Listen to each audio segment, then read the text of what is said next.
90s gamers of Reddit, what was a problem about it back then that modern gamers won't understand? Trying to get the drivers to work on your 3.11 Win95 setup before automatic driver detection and download was a thing.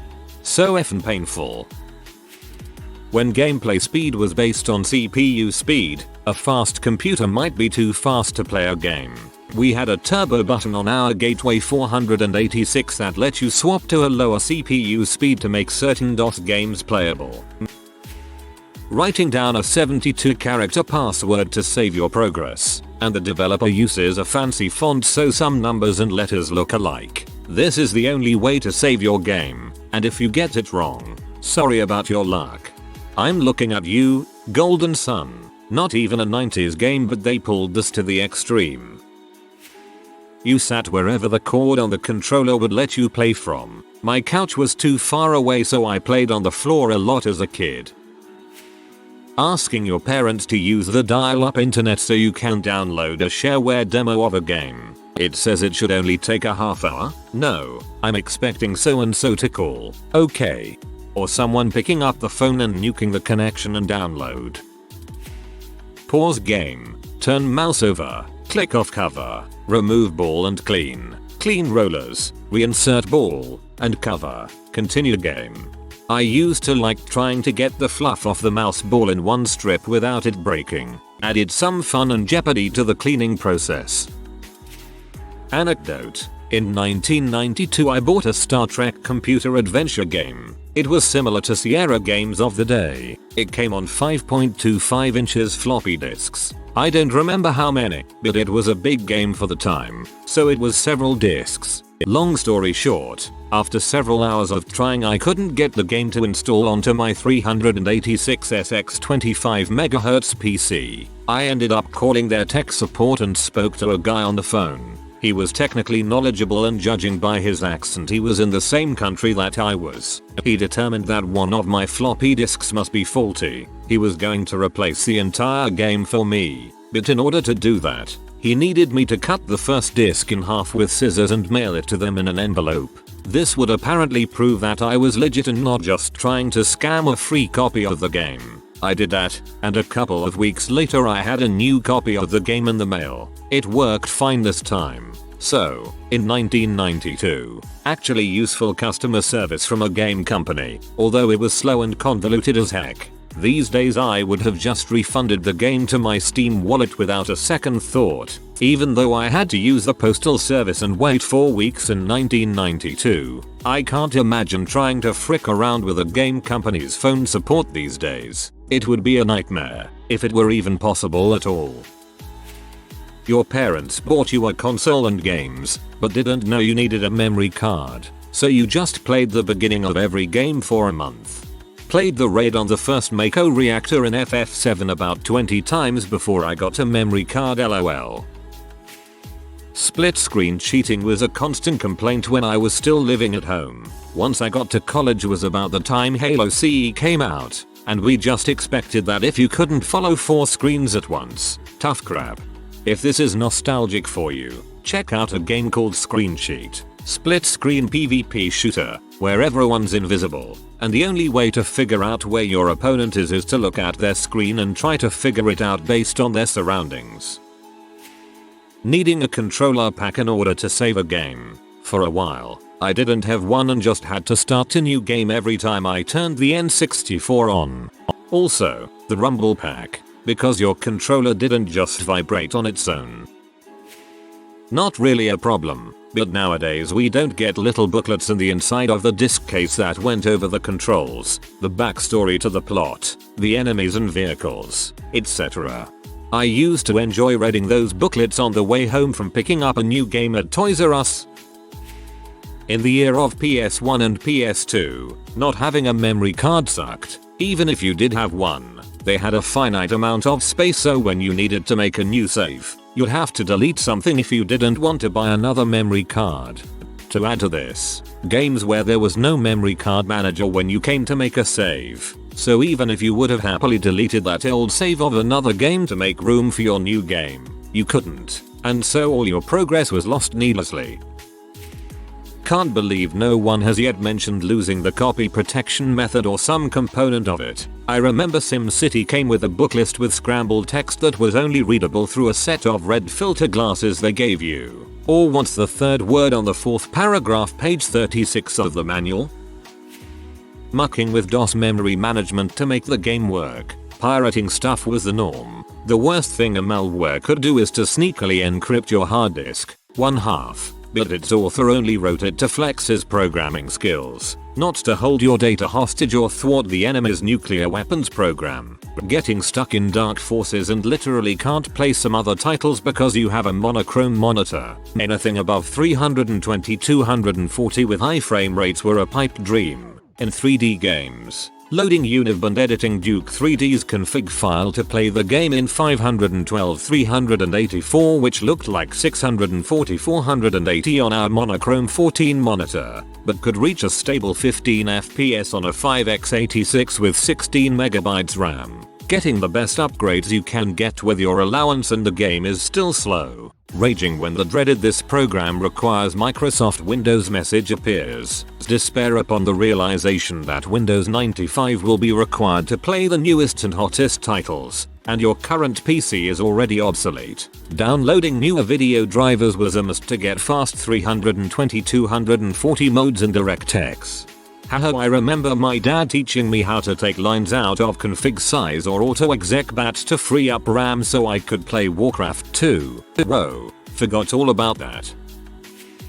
Getting my PS1 chipped and having a big list of games that my mum would have me pick through so she could buy them off the dodgy guy. Thinking about it now though, people dealing with chipping PS1 and games were probably nerds, but I thought it was dodgy AF when I was young. Lag shooting on a 56k modem.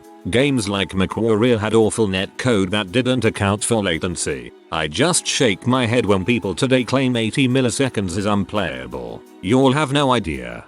Yeah, you have to shoot the empty space to kill them, LOL.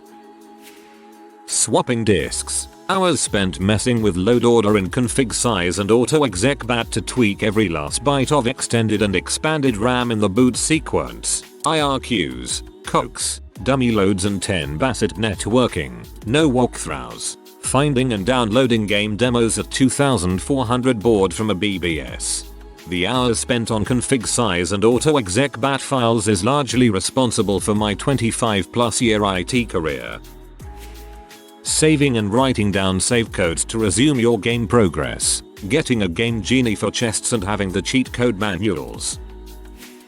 That your knockoff copy of Crash Bandicoot you bought for £1 off the market won't work in your chipped PlayStation. Or that there isn't enough space on the living room floor to spread the star map out for Frontier. I lead to having to smash a game in one full weekend as it had to go back to Blockbuster on Sunday night. Playing some Japanese RPG game with no English translation and no walkthrough at all. Still managed to clear it after few months. And suddenly you get a weird cartoon slideshow mid-game. I remember playing the original Legend of Zelda. That game is hard as frick. I've played other NES games through emulators and Switch Online eShop. Sega games, hard as frick. Nintendo, hard as frick. Heck, growing up and playing PS2 and Xbox games were difficult. These days if you get frustrated enough, by the time you start searching for a walkthrough, not only has someone already completed most of what you're playing, but also posted and wrote a detailed walkthrough. Old school games are hard. Some didn't have maps, saves, difficulty levels, or lives. Most Nintendo games were hard as frick. Like, I would rather play Dark Souls than the speeder bike level of Battletoads. The first Mega Man would wreck you. Loading times. You ever play a game on a cassette tape 20-minute load time? Get game over, another 20-minute load time. Well, the believability of the graphics. Every new generation of consoles broke that reality of realism, but in the 90's that crap looked real good. Obviously the side-scroller games like Rayman and Commander Keen were cartoony, but games like Star Wars Jedi Knight Dark Forces, 007 GoldenEye, Star Wars Pod Racer, Lost, Ocarina of Time, and Tony Hawk Pro Skater captivated us with its 3D graphics. In some way we knew they could eventually get better, but it was near impossible to imagine until a new console came out and defy what had come before. An added bonus was getting a pretty dope Game Chex Quest in our cereal box. Sometimes, some cereal companies would just slap a full butt games in the cereal box. That was dope. Me and my dad got stuck on the last level of Jurassic Park for Sega Genesis. The raptors were attacking you and the only way to beat them was to shoot the T-Rex skeleton and have it fall on them. We did not figure this out on our own. My dad started calling people until he found someone either at Sega or the game company who told us the secret. There was no internet to look it up. Not necessarily games, but reading, writing, CDs, DVDs. Remember when your computer had like, yeah, let's pick randomly 3 of the 4 combinations of being able to read, write, CD, DVD. 3D games in the mid-90s, graphics, Metal Gear Solid, GoldenEye, etc. We were blown away, but most kids now would be horrified. Not really a problem, I guess, just a different perspective. Absolutely, GoldenEye was a beautiful game. What blew me away was Legend of Zelda Ocarina of Time. Going from Link's Awakening on OG Game Boy to 3D, glorious color in it was really something. Someone trips over the cords of the controller while their friend is playing and then the console flies off the shelf and sometimes gets totally unplugged from the wall, ending the game, which you could not save. It wasn't popular. Luke, it was popular, but it was popular for nerds and children. There was still a huge stigma with gaming and being another. Even among kids, the ones who played video games were seen as dweebs and less popular than the athletic kids. Now, a kid I went to high school with that was an athlete made $50 million streaming video games. Physical media in general. Today's generation won't ever understand the pain of dropping a PS1 disc 2 of Final Fantasy VII causing me to be unable to advance in the game. In the really early 90s, maybe late 80s, you'd occasionally get a cassette tape of games from friends and no way to know what games were on there, or where they started, or even what they were about and how to interact with them. You'd diligently load each game and then make a note of the counter where it finished loading. Then you'd randomly press keys to work out what did what, and what the point of the game was. Price drops weren't as big and as frequent as today. That's why you took your time picking up a game, as it had to last you months. Unlike these days where games can be so cheap, people end up with huge backlogs of unplayed games. Also, depending on the year and if you had a computer with access to the internet, you couldn't just go online and found a complete guide or walkthrough video completely free, so getting stuck in a game was definitely a thing. My mate accidentally poured Stella into my SNES. Afterwards, any vibration would cause it to turn itself off. I would have to frantically save when I heard someone coming up the stairs because the moment they reached the top, dead. So, sometimes you have to blow into a cartridge to make it work. And find that sweet spot with the NES front loader. One issue that's maybe taken for granted today is how to connect your gaming console in a way that you can play it. Many TVs didn't have audio-video cable lines, and consoles required it. Usually you'd have to go out of your way to purchase an adapter or sometimes 2 adapters. One to allow for a coaxial in the first place. It had like these 2 fork prongs that had to be screwed in, with a screwdriver, onto the TV. Then you could take that adapter and connect it to your adapter for the console. If you had a console and no coaxial adapter, and had to use the audio and video cables, then you'd have to come up with interesting ways to connect it, such as connecting it to the VCR, if you had one, and then turning on the TV, changing it to the VCR channel, then selecting that it's a AV line. I think, looking back compared to today, it's a lot of effort compared to just HDMI and go. Speaking of wires, there was no wireless. You had to sit within 5-ish feet of the console, like, right up in front of the TV. And usually that would mean sitting on the carpet, on the floor between the coffee table and the TV itself. Your miles obviously vary depending on location and parents, etc. But just giving an idea of the impact of wireless and how big of a deal that really was. Not sure if they still do it, but some video game stores like EB Games required you to be a certain age to walk around the store. I think it was 16. I remember my friend was like 15 and tried to sneak in like Solid Snake. hiding between shelves and boxes. Also, buying a video game magazine that did not come with a demo disc was deflating. Demo discs were amazing back then. Playing the same opening levels over and over because you were broke as crap. So having access to a half dozen opening levels was amazing. The commitment. You had to dedicate time to gaming to actually beat something. You had to hog the TV from your family for extended periods of time while you had old people yelling at you to get outside cause it's beautiful out and you're wasting your life. You had to set up the archaic wires, blow in the cartridges, mess with the bent controller wire, and turn everything on in a set way in order to even start the game.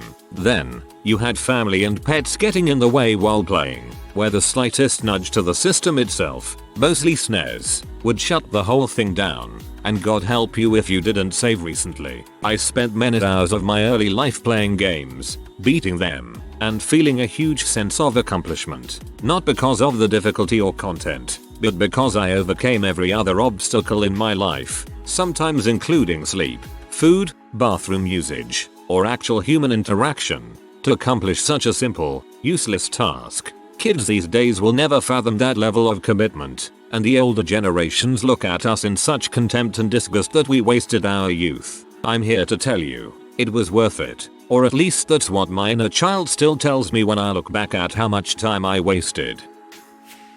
Batteries dying on your Game Boy at an inopportune moment, or when your little brother thinks it's funny to use your Master Ball in Pokemon Red to catch a Magikarp then save your game. I actually still have the Game Boy and all my games to show both my boys when they are a little bit older. I can't wait to see their reaction and record a video of it. I'm expecting them to tap the screen or look at the picture and be all confused, like what the heck is this?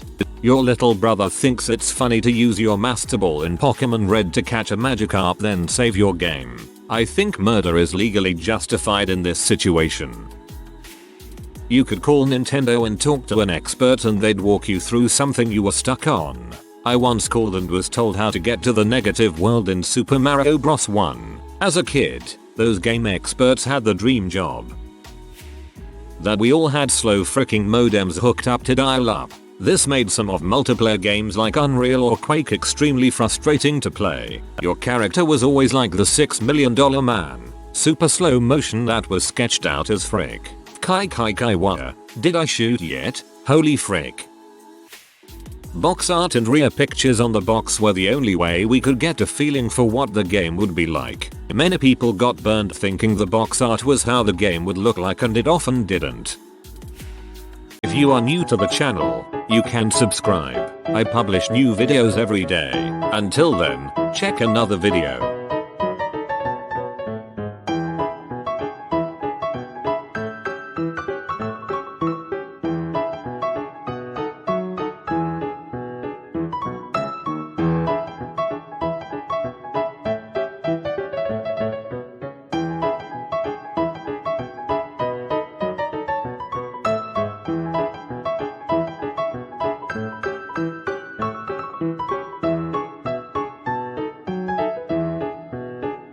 Bye for now.